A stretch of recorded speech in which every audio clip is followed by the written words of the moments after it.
Hello, Namaskar. This is Firstpost and you're watching Vantage with me, Palki Sharma.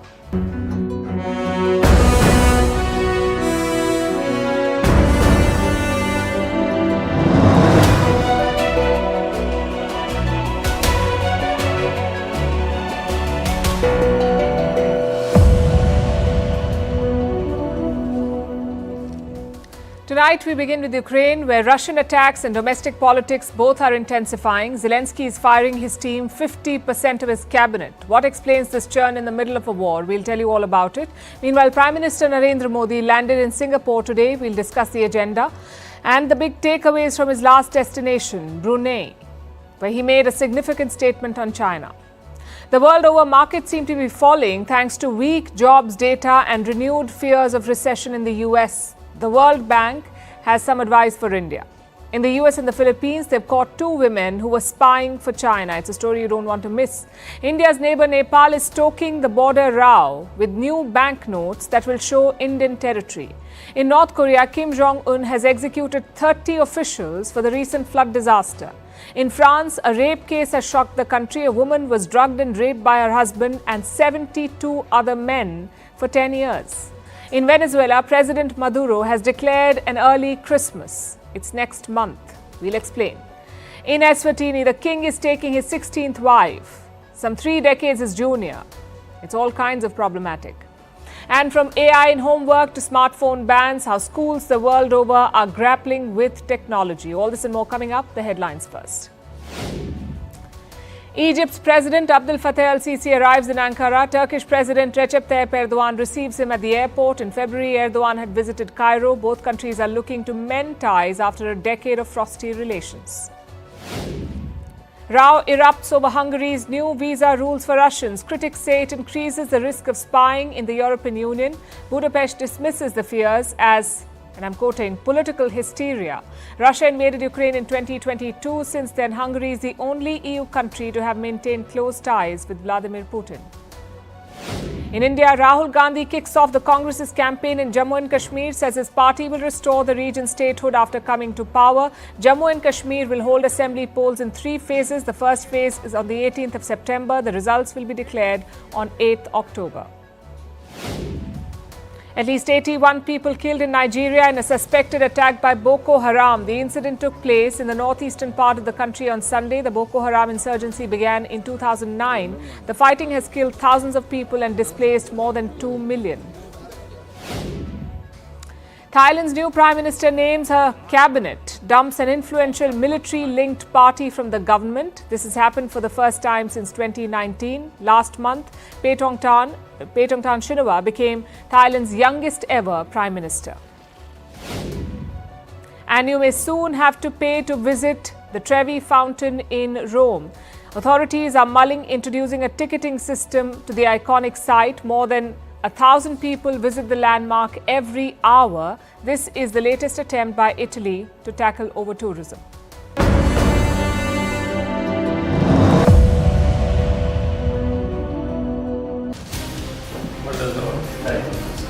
На даний час під нашим контролем знаходиться першу міжурядову угоду про таке співробітництво. Морального аргументу. Пан президент України, Верховний Головнокомандувач Збройних Сил України, Сили оборони України.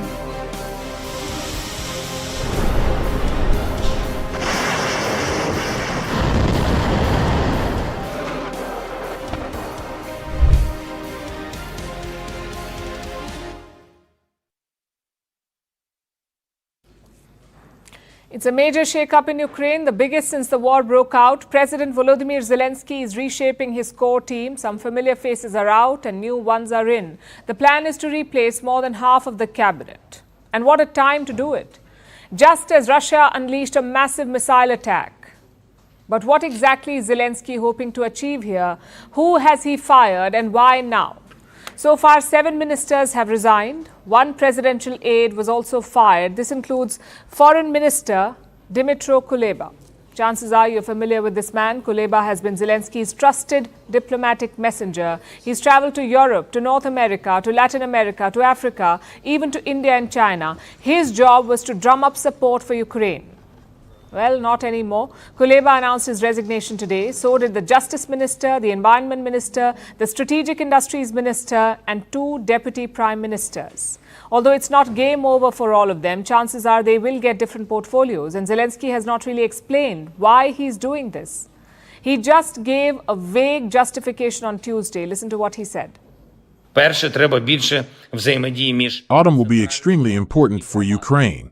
Our state institutions must be organized in a way that ensures Ukraine achieves all the results we need, all of us. To this end, we must strengthen certain areas within the government, and personnel decisions have been prepared. I also anticipate a different emphasis on certain areas of our foreign and domestic policy. So 50% of the cabinet was replaced, and Zelensky's justification is that the season is changing. What does autumn have to do with politics?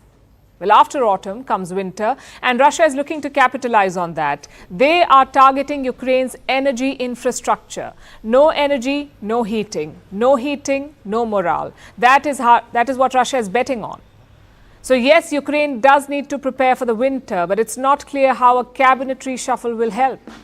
Not like ministers are laying gas pipelines. So clearly there is more at play. Possibly domestic politics. You see, Zelensky's core team has been running a tight ship. They have an iron grip over affairs, whether it's foreign policy or military strategy. If you disagree with them, you're out. Consider what happened to the last army chief. He said the war had reached a stalemate, and weeks later he was replaced. The problem here is a lack of accountability. Zelensky has declared martial law in Ukraine, so democracy has basically been paused. The parliamentary elections were supposed to be held last year. The presidential polls were scheduled for this year, but both were postponed. So Zelensky and his party still control everything in Ukraine, which is quite different from other wartime regimes. Just look at Israel. When war broke out, they formed a unity government. Basically, the opposition joined the cabinet, and it is common practice during wars. But Zelensky has not done that. He has accumulated power in his office. Some opposition lawmakers have criticized this. They've been calling for a unity government in Kyiv. They say this is a government without ministers. Some US senators have also chimed in. They want Zelensky to hold elections amid the war. Maybe that is why he's shuffling his cabinet. It's not an election, but it is a symbolic change. And the timing is also important. Zelensky is heading to the US later this month. He will present what he calls a victory plan to the US president, Joe Biden. So he'll need a new team by then. But a bigger challenge is the Russian onslaught. Today, Moscow unleashed another attack. The target was the city of Lviv. Reports say 13 missiles and 29 drones were fired today. Some of them hit civilian infrastructure. City officials claimed 7 people were killed in the attack. Among them were 3 children.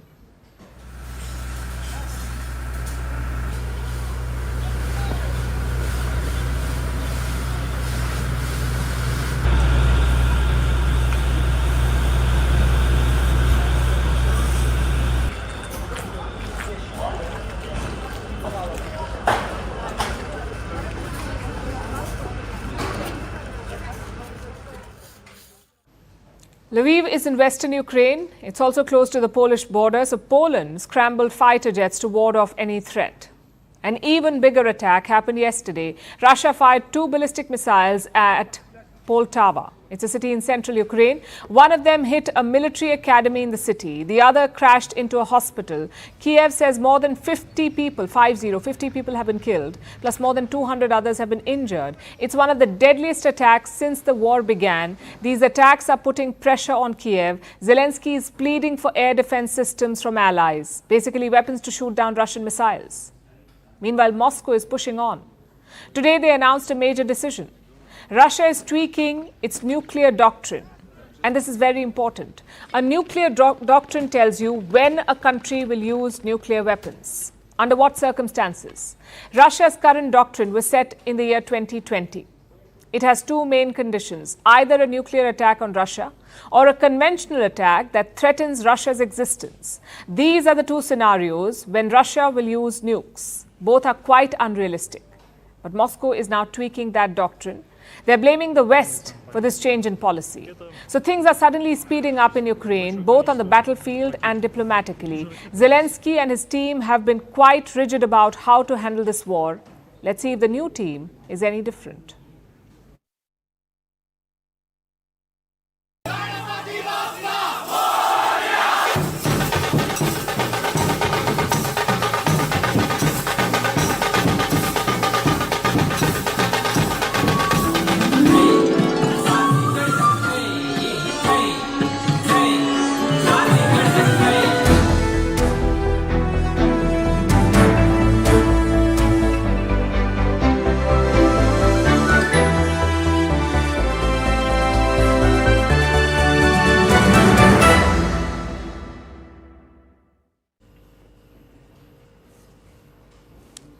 That's the welcome that Prime Minister Modi got in Singapore. His trip to Southeast Asia is generating interest. Before Singapore, he was in Brunei, where he made a significant statement.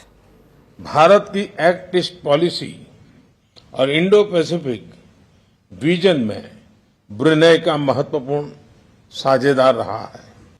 हम सहमत हैं कि इस क्षेत्र में code of conduct पर सहमति बने। हम विस्तारवाद नहीं, विकासवाद की नीति का समर्थन करते हैं। Development, not expansionism. That is the message from Prime Minister Modi. Development, not expansionism. Obviously, it was directed at China, whose core philosophy of late has been expansionism. China has been making aggressive moves against its neighbors, indulging in gunboat diplomacy. Chinese ships keep ramming into Filipino vessels. Chinese Coast Guard keeps making threats. Beijing has deployed more than 200 ships near the Philippines. Manila detected these ships in the past week. They were spotted inside its exclusive economic zone. So the situation is grave and tense, and Brunei and India have been keeping track of it. Prime Minister Modi met the Sultan of Brunei today. His name is Haji Hassan Al Bolkiah. After the meeting, they issued a joint statement. The statement does not name China, but it clearly delivers a message to the Chinese regime. The statement calls for maritime safety and security. It demands freedom of navigation and overflight, and it supports unimpeded lawful commerce. All of these are significant points, but here is the most important part. Let me read it out for you. The leaders also urged all parties to resolve disputes through peaceful means in accordance with international law. This is about the South China Sea and Beijing's claims on the region. We've been telling you about this on the show. Beijing claims almost the entire South China Sea, even areas that belong to other countries. China says they're all theirs. So there are 6 claimants in all: Vietnam, the Philippines, Taiwan, Malaysia, Brunei, and China. As you can tell, 5 of these are smaller players. The 6th one, that is China, tries to browbeat all of them with bogus claims. China's claims are in clear violation of international law. Brunei and the other stakeholders have been saying as much. And now India has formally endorsed this position. This is a shift. In the past, India has been hesitant to take a stand on disputes in this region. But now it is clearly calling out Chinese expansionism in the South China Sea, and this shift goes beyond issuing statements. It involves action as well. India is providing diplomatic and material support to China's adversaries. During Prime Minister Modi's visit, Brunei and India upgraded their relationship. India now considers Brunei a key partner for its Act East policy. Both countries agreed to form what they're calling an enhanced partnership. What is an enhanced partnership? It basically means that both sides will become close collaborators. Beyond bilateral trade deals, they will work together on defense. They plan to step up maritime cooperation. Their militaries will exchange visits. They will also conduct training programs and joint exercises. Another major focus area is space. An agreement was renewed today. Brunei hosts a station for ISRO, the Indian Space Research Organization, ISRO. It has a space station in Brunei. It is used to track satellites and launch vehicles. Brunei will continue to host this facility. The existing pact was renewed today. There are also plans to start direct flights from India to Brunei. So overall, India is investing in this relationship in particular and in South Asia in general. It is a strategic imperative for two key reasons. First, it keeps rivals in China, like China, in check. It keeps the rivals in check, for example, China. And second, to fulfill India's own development needs. Which brings us to Singapore, the second stop for the Indian leader and an important regional partner for New Delhi. Singapore is India's sixth biggest trading partner and its largest source for foreign direct investments. In the last 24 years, investments worth $160 billion, $160 billion have flowed from Singapore to India. And these numbers are expected to grow in the coming years. India and Singapore want to elevate their ties. Before Prime Minister Modi's visit, Singapore had hosted a round table. India had sent 4 ministers to attend it. Finance Minister Nirmala Sitharaman, External Affairs Minister S. Jaishankar, Railways Minister Ashwini Vaishnav and Commerce Minister Piyush Goyal. During these talks, both sides identified new areas of cooperation. And semiconductors was one of them. Singapore is an important hub for semiconductors. 10% of the world's chips are produced there. It also makes 20% of all chip-making equipment. Now, reports say India is looking to sign a pact with Singapore to expand cooperation in the semiconductor space. Food security, renewables and green hydrogen are some of the other promising areas. The talks are scheduled for tomorrow. We'll be tracking all of it for you.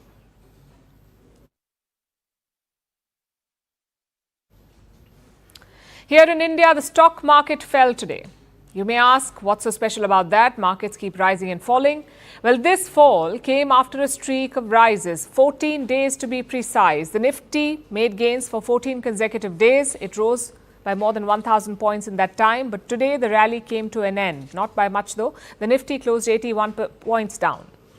The Sensex closed around 200 points down. So let's tackle the obvious question. What led to the correction?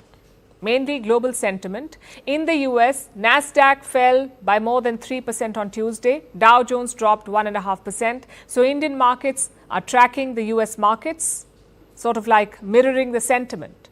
And in the US, the sentiment is bad.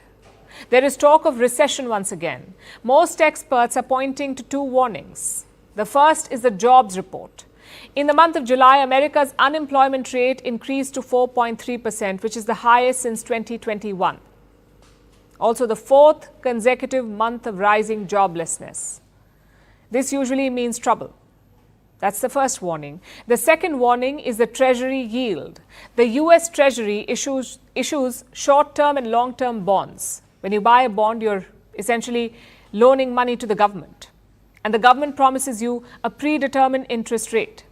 Normally, the long-term bonds pay better, much like your bank deposits. A long-term deposit gives you more interest than a short-term one. But right now, the opposite is happening. The short-term bond is giving more returns. What does this mean? It means that investors are bracing for a recession. Their economic outlook is not positive, so they're making short-term investments.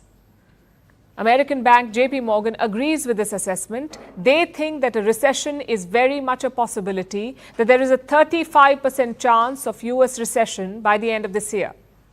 And if the US crashes, all of us crash. That's how the global economy is poised at the moment. So is there a way to avoid it?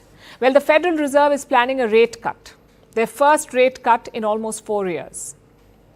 The hope is that it will kickstart the economy. When interest rates are cut, loans become cheaper, so spending increases and a recession may be averted.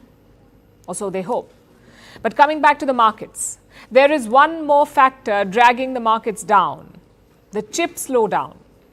Just look at what's happening to Nvidia. Their shares plunged 9.5% on Tuesday. Imagine that, 9.5% down in one trading day. Around $280 billion was wiped out from its market capitalization. $280 billion in a single day. It was the biggest single day loss for a US company. You can blame overvaluation for it. Yes, Nvidia has seen impressive growth, but even that doesn't justify the share prices. Nvidia is up 124% this year. Investors are going crazy about it, but the company is struggling to keep up. You see, their fortunes are linked to artificial intelligence, and the jury is still out on that. AI is consuming a lot of money, but it's not really making profits for anyone, not yet. Most of the big AI firms are running losses. Even Intel dropped on Tuesday. by 9%. So the future of AI is uncertain. Now, I know all of this sounds depressing. The US is facing recession, Russia and Israel are fighting wars, China is clashing with its neighbors, and the so-called AI revolution is not paying off. How does a country like India navigate this situation? Maybe by playing to its strengths. The World Bank has some ideas. It is asking India to focus on trade-driven growth, basically to export more things. India is already a leading exporter of IT services and medicines, but the World Bank says diversify. Focus on labor-intensive exports as well, like apparel, leather, textiles, footwear. I'll tell you what the logic is. China used to dominate labor-intensive products, but recently they have upgraded. Beijing is grappling with an aging population, so they're shifting away from labor-intensive production. And who is stepping in?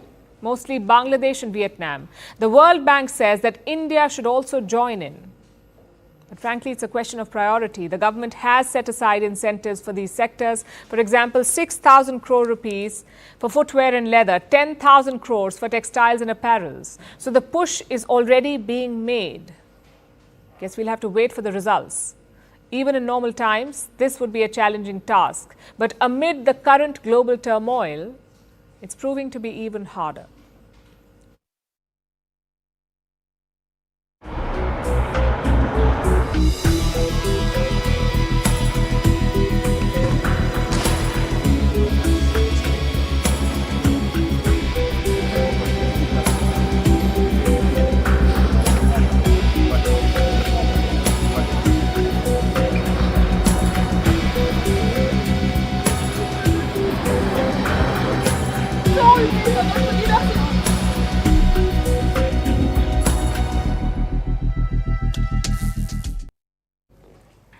We've been reporting on women's safety for some time now on cases of rape, sexual exploitation, harassment and abuse. All of it is disturbing and unsettling. But then there are some cases that just send shivers down your spine, that make you stop in your tracks. Tonight we'll tell you about one such case. It is from France. At the center of it is one man, Dominique Pellicot. He's 71 years old. For over a decade, he drugged his wife. Her name is Giselle. He drugged and then raped her. And not just that, he invited 72 other men to also rape her. Giselle did not protest or complain. Do you know why? Because she had no idea that this was happening to her. She was so heavily sedated that she was unaware of what was being done to her for 10 whole years. It's hard to even imagine it, let alone living this nightmare. The case is now in court. The husband and 50 other men are on trial. All hearings will be public. More horrendous details are expected to be revealed. The abuse is said to have begun in 2011. The couple lived in Mazan in southeastern France. Every evening, Dominique would crush sleeping pills and anxiety medication. He would mix this in Giselle's food. That put her into a deep sleep. Experts have compared it to a state of coma. Then he raped her, and then he went online to a chat room where he invited other men to rape and sexually abuse his wife. These men came from all walks of life: truck drivers, soldiers, a journalist, a nurse, a prison guard, an IT expert working at a bank. They were between 26 to 74 years of age. Most of them were either married or in a relationship. Some even had children. Most of these men raped her once, but some kept coming back, raping her as many as 6 times. The police says she was raped at least 92 times by 72 men. And her husband, Dominique, filmed all of these acts. He had very strict rules for these men, apparently, to make sure that his wife remained unconscious throughout. The men were asked to park away from the house, to undress in the kitchen. They were banned from smoking. They could not wear a cologne. They were asked to have neat fingernails. They were asked to warm their hands. He made them run their hands under hot water so that the touch wouldn't wake her up. And all of this went on for nearly a decade. Through this period, Giselle lost weight. She lost her hair. She was forgetting days. The family thought it was Alzheimer's. Her husband told her it could be tiredness. Of course, she believed him. They'd been together since she was 18. They had 3 children. Giselle believed her husband could do no wrong. But all of it changed in 2020. One day she was summoned to the police station. Dominique had been arrested. He was at a grocery store where he tried filming up the skirts of 3 women. They reported him to the police. The police seized his cell phones, cameras and other devices, and on them they found 300 photographs of Giselle. She was unconscious in the photos. The police also discovered chats. They began an investigation, through the course of which they found 20,000 videos and photographs. 20,000 videos and photographs, most of them were labeled. They were kept in an electronic folder called Abuse. Giselle had no clue. She had no memory of being raped or abused. The family was in for a shock. In fact, Dominique had not just filmed his wife. He kept nude photos of his daughter as well. When these details came out, he admitted to his crimes. So did the other accused. Most of these people said that they thought it was happening with her knowledge. More than 72 men. 50 of them have been identified so far. They're all going on trial. If found guilty, Dominique faces up to 20 years in prison. And what about Giselle?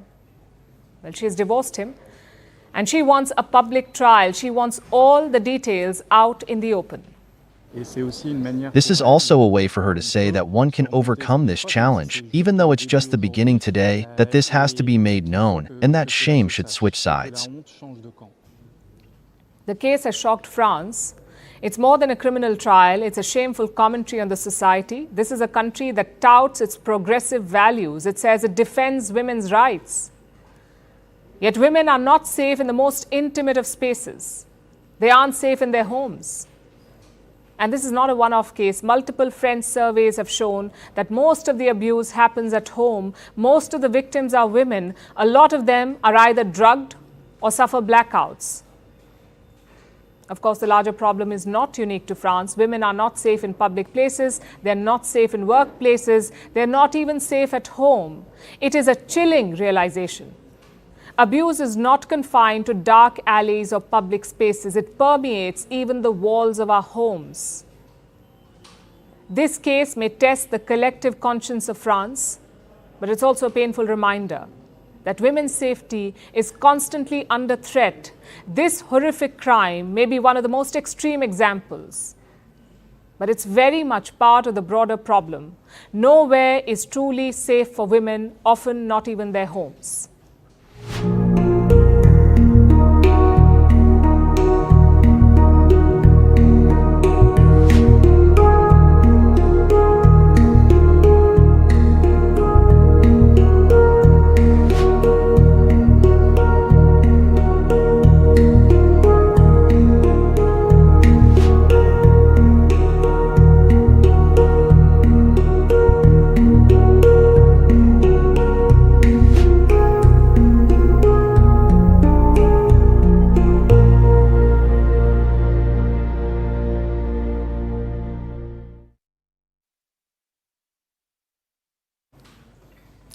Our next story is about 2 women from 2 different corners of the world, but both accused of the exact same thing, spying for China. The first suspect is called Linda Sun, 41 years old, a Chinese-born naturalized citizen of the US. She was the deputy chief of staff to the governor of New York. She worked for the US government for 14 years, rose through the ranks and made her way to the top levels of the New York state government. But in July, her house was raided by the FBI, the Federal Bureau of Investigation.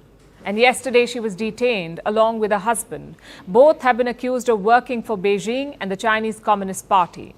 Sun is said to have removed official criticism of China on Xinjiang. It's a province in China, home to the Uyghur Muslim people. China persecutes these people. It has put more than 1 million of them in jails. Sun used to scrub mentions of the Uyghurs. Then there was the Wuhan virus pandemic. Even as New York was under lockdown, Sun ensured that Chinese consular officials had access to New York leaders. She's even accused of adding Chinese officials to private New York government calls. And then there was Taiwan. She declined meetings with Taiwanese dignitaries, she blocked invitations to the governor, and then went on to protest against the Taiwanese delegation. Basically, all her moves were meant to benefit Beijing. And she got away with this for years. What was her reward? Beijing apparently showered her with riches, helped her buy luxury mansions, like her $4.1 million New York house, the one that was raided, and an ocean view condominium in Hawaii worth $2.1 million. Then there were sports cars like a 2024 Ferrari Roma. These were rewards for a job well done. But perhaps the most striking rewards were the gourmet ducks. That's right, ducks. Nanjing-style salted ducks made by a Chinese consular official's private chef. They were sent every few months to Sun's parents' house. Those duck deliveries are also part of the investigation. Sun and her husband were produced before a Brooklyn court yesterday. They've been charged with secretly acting as Chinese agents. They pleaded not guilty. I think that these charges are disappointing, that they are the product of an overly aggressive investigation. Pardon me. Excuse me. And we are looking forward to exercising our right to a speedy trial and addressing these accusations in the forum where it's most appropriate, which is a court of law. Thank you. Sun's lawyer says that this is an overly aggressive investigation. The trial will resume later this month. So that was the tale of Linda Sun, our first alleged Chinese spy. The second story is even more outlandish. It's about Alice Guo. On or about 1 o'clock a.m., 4 September, Alice Guo, also known as Guo Huaping, was arrested in Tangerang City, Jakarta, Indonesia. I congratulate all law enforcement personnel who made this apprehension possible. This was the president of the Philippines. He thanked police officials in Indonesia for capturing a wanted fugitive. Her name is Alice Guo. She's another suspected Chinese spy. In 2022, she became the mayor of a small town in the Philippines, a town called Bamban. After that, there were reports of illegal scam centers. Both locals and foreign nationals were abducted and held at these centers, at these locations. They were forced to scam people online. Earlier this year, this town was raided. The investigations revealed Guo's link to the scam centers. Reports say that these centers were built on land that she partially owned. This caused an uproar.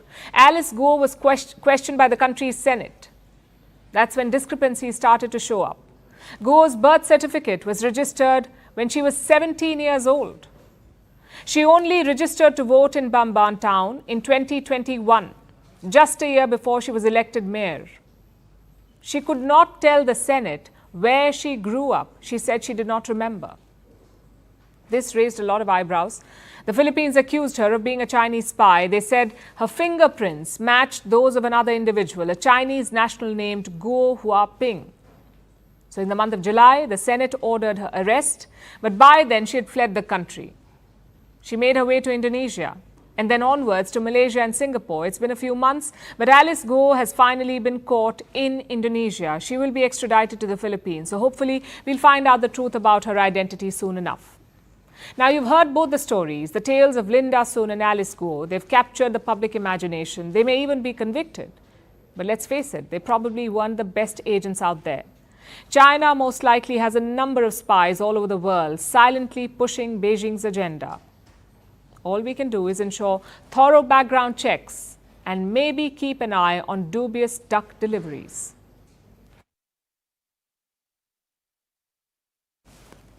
Now let's talk about Nepal, one of India's neighbors, a landlocked country in the Himalayas, home to about 30 million people. Actually, it's a bit less than that. For the last few years, Nepal's population has been shrinking because of migration. Tens of thousands of young people leave Nepal every year. Why? Well, take your pick. A stagnating economy, a lack of job opportunities, and absolutely no political stability. This country has never seen a prime minister complete a full term, never ever. Nepal became a federal republic in the year 2008, and since then, their prime ministers barely finished 1 year in office. Between 2015 and now, there have been 7 different premierships, 7 in 9 years. But it's not that Nepal gets to see new faces either. It's the same 3 men who keep rotating the PM's chair. These 3, Sher Bahadur Deuba, Pushp Kamal Dahal, also known as Prachand, and KP Sharma Oli. Two of the three will ally with each other and they will pull down the third one, passing the prime ministership among themselves. So Nepali politics is chaotic, to say the least. And amid this internal chaos, Nepal wants to provoke external tensions as well. There's a report doing the rounds about Nepal's grand plan to revitalize its money, not the economy, no, their money. Nepal is preparing a new set of banknotes. They will feature a new edition. The map on these new notes will be augmented with some Indian territory. That is right. Amid this never-ending political turmoil, Nepal wants to pick a fight with its neighbor. This dispute began a few years ago under KP Sharma Oli. He was Prime Minister between 2018 and 2021. And he's Prime Minister again now because of Nepal's political merry-go-round. Anyway, in 2020, Oli's government had approved a new map of the country. It included 3 disputed areas: Limpi Adura, Lipu Lake and Kalapani. 3 disputed areas. These areas have been governed by India for decades, but Nepal has had a claim to these regions too. Now, both sides have had many rounds of talks about this. The talks were slow, but they were mutually respectful. In 2020, however, KP Sharma Oli decided to upend that system.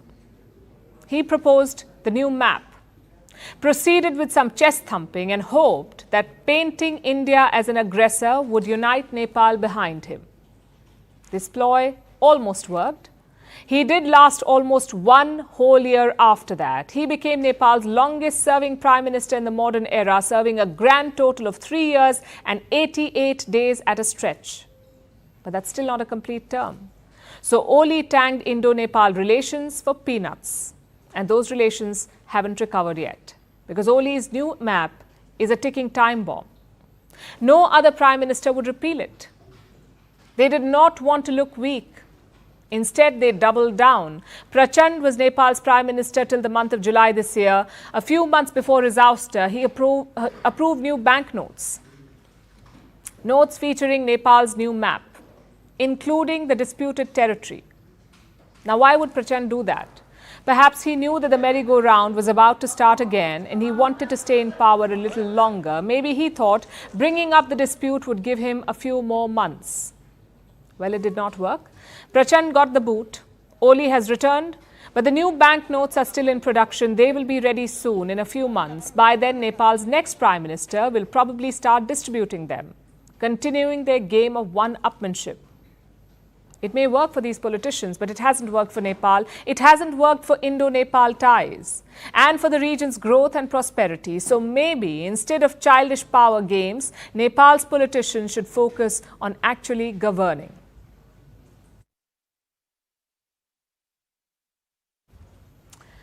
Now to North Korea. Kim Jong-un continues to keep the Korean peninsula on the edge. He has ramped up missile and weapons testing. Kim wants to keep the threat of a nuclear conflict alive. And back home, he's been cracking down on his officials. Last month, devastating floods killed thousands of people in North Korea. They were caused by record-breaking rainfall and possibly triggered by climate change. But Kim Jong-un is blaming his officials for these floods. In fact, he's held 30 of them responsible for the disaster and he executed all of them. Our next report tells you more. It's a story straight out of The Dictator. In July, North Korea was hit by massive floods on its western borders. Record-breaking rainfall caused widespread devastation.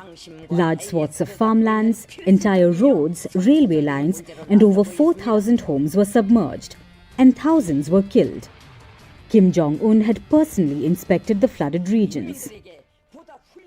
And then the North Korean dictator held 30 officials responsible for the floods.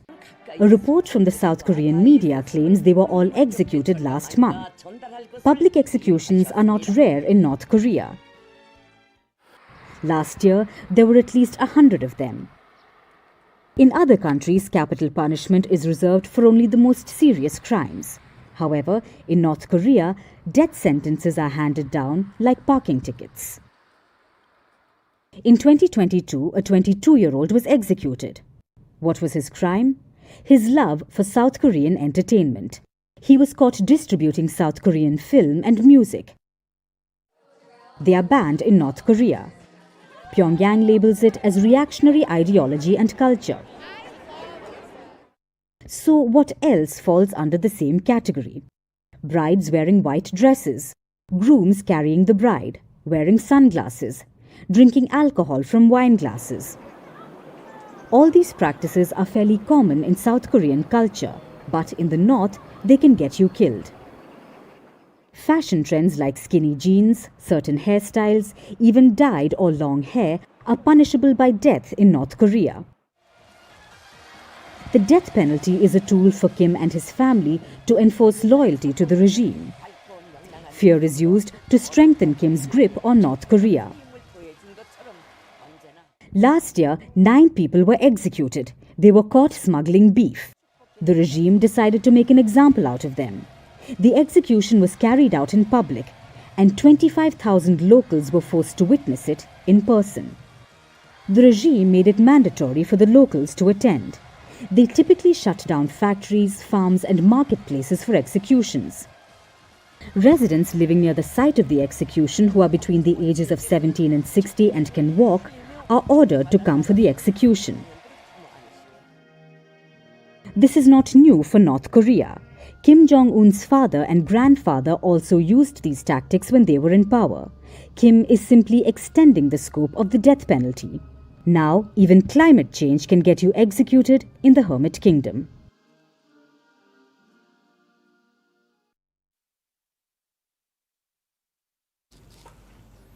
Our next story is about a marriage between King Maswati III and Nomsibo Zuma.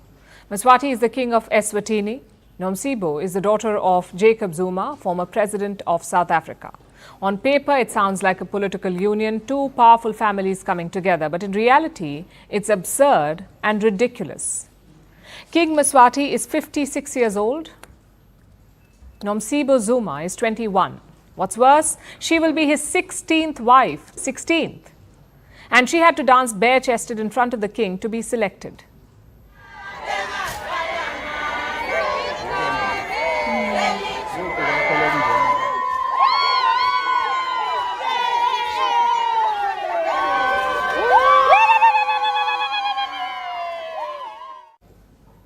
In case you're wondering, we are still in 2024. Maybe time works differently in the kingdom of Eswatini. This is the country we're talking about.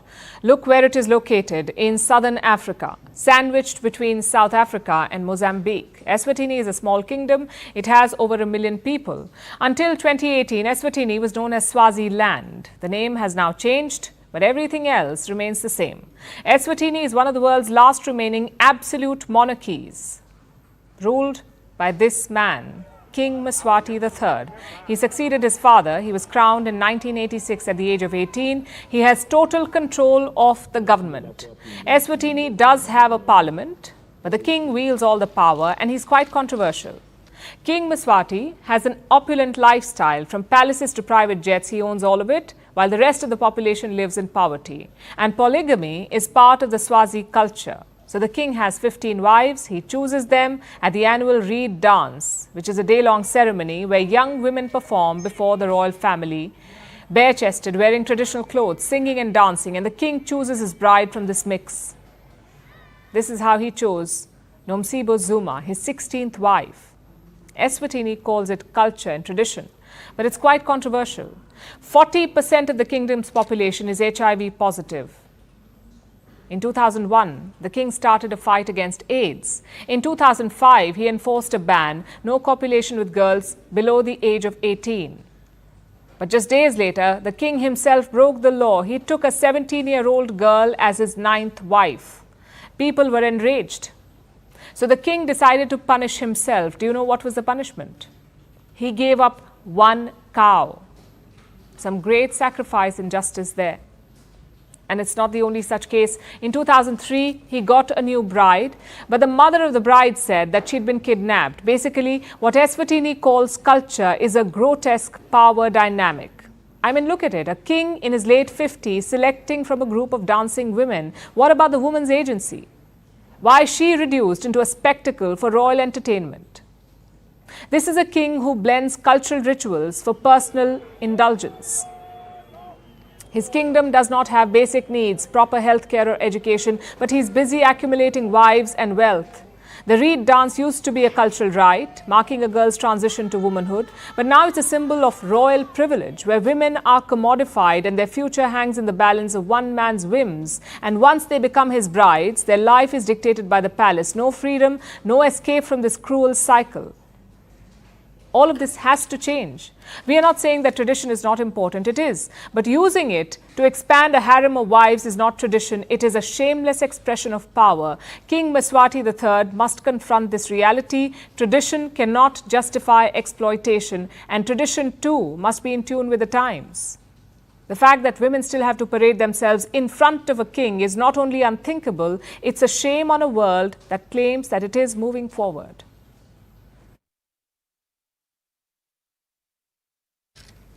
Now let's shift our attention to Venezuela, where Christmas will begin next month. Why? Because President Nicolas Maduro says so. But not everyone is eager to start singing carols. Venezuela has just witnessed a disputed presidential election. There's severe political turmoil, violent crackdowns, economic issues, global outcry, possibly more sanctions. Amid all of this, their president wants Christmas in October. An early Christmas to lift spirits. It is doing anything but. This fake cheer is only adding to people's anger. Our next report tells you more. Picture this. You're the leader of a nation in crisis. There's political turmoil, rampant corruption, skyrocketing inflation, economic mismanagement, and severe food insecurity. Given the circumstances, what would you do? Well, it doesn't matter what your answer is, as long as you don't take a leaf out of the Nicolas Maduro playbook. The president of crisis-stricken Venezuela has had what seems to be an absurd eureka moment. Maduro has chosen delusion over solution. He has declared an early Christmas.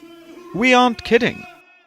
In homage to you, in gratitude to you, I am going to decree an early Christmas for October 1st. Christmas begins on October 1st for everyone.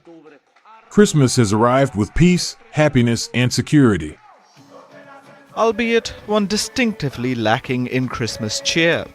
This is not Maduro's first sleigh ride, but it is the earliest. Newsflash. Despite his late-stage capitalist strategy of making up holidays, no one seems to be buying Maduro's jollity, because he's still cracking down on Venezuelans. The country held its presidential election in July this year, and Maduro claimed victory, without providing proof. Evidence suggests that Maduro didn't win at all. In fact, he may have lost the election badly to his opposition rival, Edmundo Gonzalez, against whom the government conveniently issued an arrest warrant earlier this week. This cowardly man Gonzalez endorses the violence we are suffering. This cowardly man has the nerve to say he doesn't recognize Venezuelan government institutions. Maduro has also ordered the opening of 2 new prisons. Why? To accommodate detained protesters.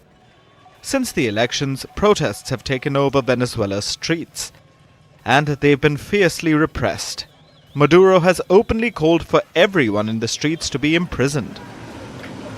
So far, at least 2,400 people have been arrested. At least 20 people have died. Many have fled the country, and many others are still hiding in their homes. And it's not just about the anger at home. There's a global outcry over what's going on in the country, especially from the US. They've announced sanctions against 15 senior administration members of the Maduro regime. This reportedly includes the foreign minister, the Supreme Court president, and a top member of the Electoral Council. Let alone sanctions, the US is hitting Maduro where it hurts. They have seized his plane, claiming it was bought illegally. Maduro has ruled Venezuela for 11 years now. Currently, he's facing his toughest political challenge, and Venezuela, its most violent authoritarian crackdown under Maduro's rule. So while Maduro seems hell-bent to whip up some Christmas cheer, ordinary Venezuelans would prefer an early Christmas gift instead. return of law and order, and some much-needed peace.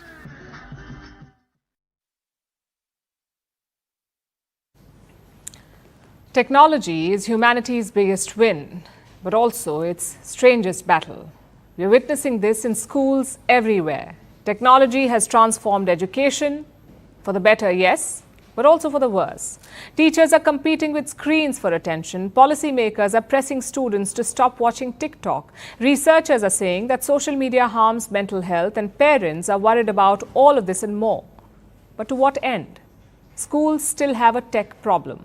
So here's what governments are doing. They're going for the low-hanging fruit. Smartphone bans in schools. Nearly 1 in 4 countries ban smartphones in schools the world over. 1 in 4 countries. It's a growing trend, but there is no uniformity in the approach. Some countries have strict laws, others have loose policy recommendations. In some cases, bans are enforced at the national level. Hungary, Greece, France and Belgium did this just this month.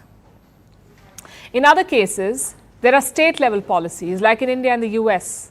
Then there are other variations, like target age groups, time spans and exemptions. Basically, everyone wants to ban smartphones in schools, but there's no set template or winning formula. No one knows how to do it effectively. They don't even know if smartphone bans really work. There is little evidence to support them. The research is limited because this is a new and complex issue. Yes, smartphones in schools have many downsides: reduced attention spans, mounting social pressure, cyberbullying, online sexual harassment, so on and so forth. But smartphones have some benefits too. Students use them in cases of emergency, to contact their parents, to make payments, to follow digital maps. So far, so complicated. And while schools are still dealing with the ifs and buts of phones, they have a new threat: artificial intelligence. While the adults learn how to share their screens on Zoom, 19% teenagers use ChatGPT to do their homework. 20% use it to write essays, and 69% use it to do research. This may worry you, but this is not even the worst part, because students are also using AI to cheat in exams. They're generating human-sounding reports, cloning voices, and making sexual deepfakes of their classmates. Again, schools do not know what to do. At worst, they have made wrong moves, like this high school in New Jersey, where administrators announced the names of girls who were subjected to fake images over the school intercom. It's a textbook example of what not to do. In the other extreme, schools try to be over-enthusiastic about adopting technology, so much so that some of them replace teachers with artificial intelligence. Do you see the problem here? Technology is moving much faster than policy. A rapid shift is underway, and no one gets it completely, because the speed at which technologies are reaching the market has far outpaced our evaluation of this tech. It's not properly tested, but it's widely available. Having said that, we are not totally helpless. We can implement better privacy protections, have better evaluations, create updated curriculum, and spread more awareness among teachers, parents, and students. Sure, this is all new and scary, but this is not the first time education has been affected by rapid change. For decades, we have taught the young how to deal with things that can harm them and others. We teach them how to drive safely. We talk to them about drug abuse, about smoking and alcohol. Now, all we need is the digital equivalent of warning labels, seat belts, and speed limits, because technology is here to stay. So about time we get with the program and call for a hard reset on how we approach tech in schools.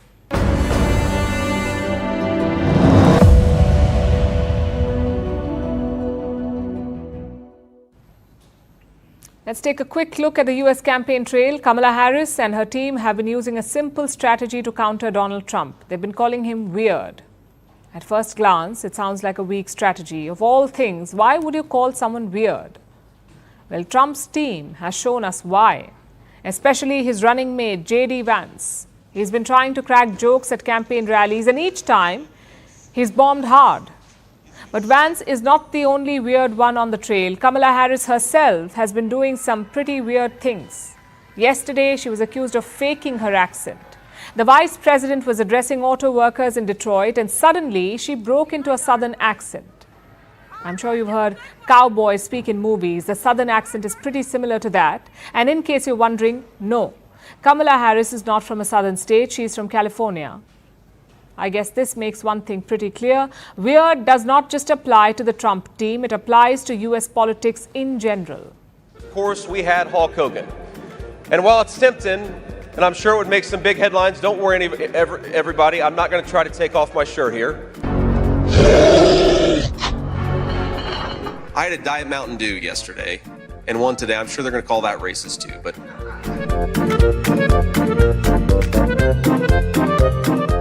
Very well. How are you doing? Let's see, Marcy. Good to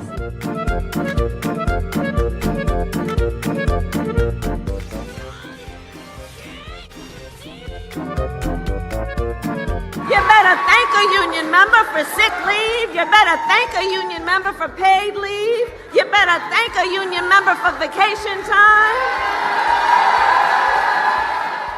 Thank unions for sick leave. Thank unions for paid family leave. Thank unions for your vacation time. Nice.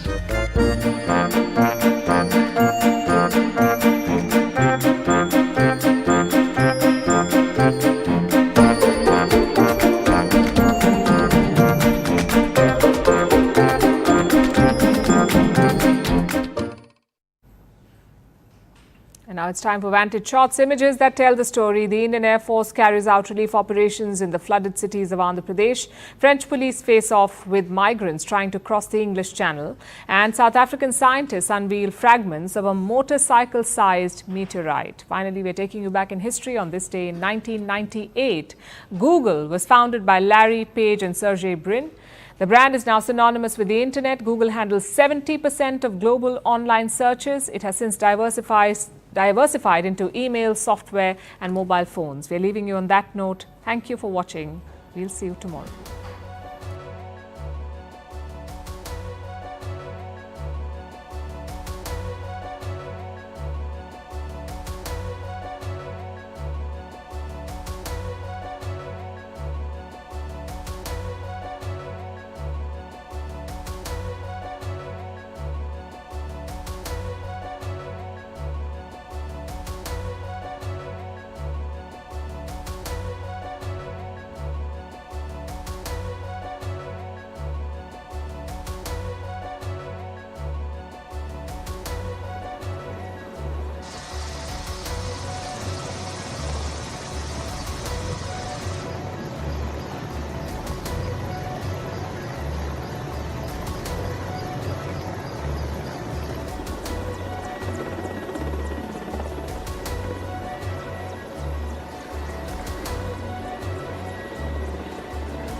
Thank you.